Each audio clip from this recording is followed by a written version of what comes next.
வரும் யமுனை வரும் பையை வரும் பொறுமை வரும் காதலி அருமை பிரிவில் மனைவியின் அருமை மறைவில் நீரின் அருமை அறிவாய் கோடையிலே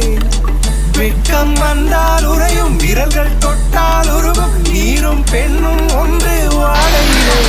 கண்ணீர் குடத்தில் பிறக்கிறோமோ கண்ணீர் கரையில் முடிக்கிறோம்